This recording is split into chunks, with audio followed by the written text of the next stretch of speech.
Jani Bergström jätekukolta materiaalikoordinaattorina maa- ja kiviainesasioiden tiimoilta teen töitä. Betoni tulee puretuista rakennuksista ja rakennustyömailta suurimmaksi osakseen. Että sieltä betonit puretaan ja ne tulee tänne meille ja meillä ne täällä murskataan ja tutkitaan, niin sen jälkeen saadaan betonimursketta hyötykäyttöön. No, betonimursketta käytetään ihan yleisestikin kenttien rakennusaineena ja teitten jakavissa ja kerroksissa. No se on tosiaan, saadaan kantavuutta parannettua ja sillä voidaan korvata luonnonmateriaaleja, eli meidän ei tarvitse lähteä kalliota räjäyttämään tai soramonttuja ottaa auki, kun käytetään betonimursketta.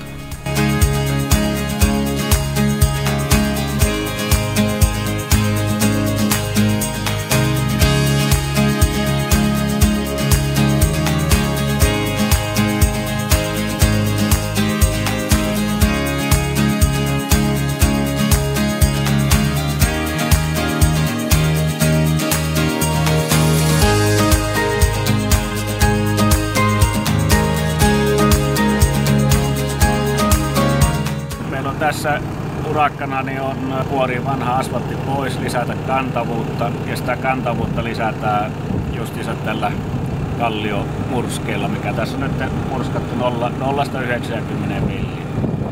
Ja se on levitetty tässä, niin kuin näkyy, ensin se betonimurske tänne ja sitten sen päälle tulee tämä kalliomurske. Ensin se otetaan vastaan kaivinkoneella tämä tavara ja sitten myöhemmin täällä käy sitten höylä vielä silottamasta tiehen.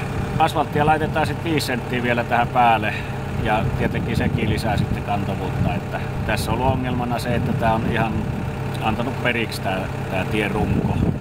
Ja nyt sitä kantavuutta, se tarkoittaa sitä, että se kestää sitten sen kuorma-auton kuormituksen niin paljon paremmin. Täällä on jätekukon kentillä käytetty paljonkin.